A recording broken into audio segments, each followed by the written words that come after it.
বাবাকে চেনে গোটা বিশ্ব, মা নামকরা নৃত্যশিল্পী। তবে সেই তারকা দুটি থেকে ছোট্ট মেয়েটি গা ভাসায়নি কোনোদিনই। চেষ্টা করেছেন নিজের পরিচিতি তৈরি করার, যাকে গোটা বিশ্ব এক ডাকে চিনে নিত সৌরভ গঙ্গোপাধ্যায়ের ও ডোনা গঙ্গোপাধ্যায়ের কন্যা বলে। তিনি বোধহয় চেয়েছিলেন তাকে মানুষ প্রথমে চিনুক সানা গঙ্গোপাধ্যায় বলে।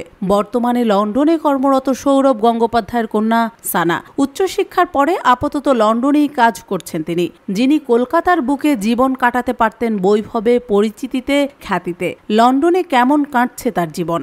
কলকাতায় বসে এবিপি লাইভকে মেয়ের রোজনামচার গল্প শোনালেন মা ডোনা গঙ্গোপাধ্যায়। পড়াশোনা শেষ করে লন্ডনে থাকছেন সানা বন্ধুদের সঙ্গেই। কেমন করে দিন কাটে তার? ডোনা বলছেন, সানা লন্ডনের অ্যাপার্টমেন্টেই থাকে এখন। সেখান থেকে ওর অফিসের দূরত্ব ঘণ্টাখানেকের। টিউব নয়, সানা লোকাল ট্রেনে করেই যায়। ওর বাবা চেয়েছিল সানা গাড়ি করেই যাতায়াত করুক, কিন্তু আমি তা চাইনি। আমি চেয়েছিলাম সানা সাধারণ মানুষের মতোই জীবনযাপন করুক। সানা তাই ট্রেনে করে অফিস যাতায়াত করে। এখানেই শেষ নয়, আর 5টা মেয়ের মতোই অফিস থেকে ফিরে রান্নাও করেন সৌরভ কন্যা। ডোনা বলছেন, সানা এখন প্রায় নিরামিষ খাবারই খায়, বন্ধুদের সঙ্গে একসঙ্গে রান্না করে। তারা প্রায় সবাই নিরামিষাশী, ফলে সানাও আর মাছ মাংস খেতে চায় না। আমাদের বাড়িতে একটা বিশেষ মেনু হয়, ঘি ভাত।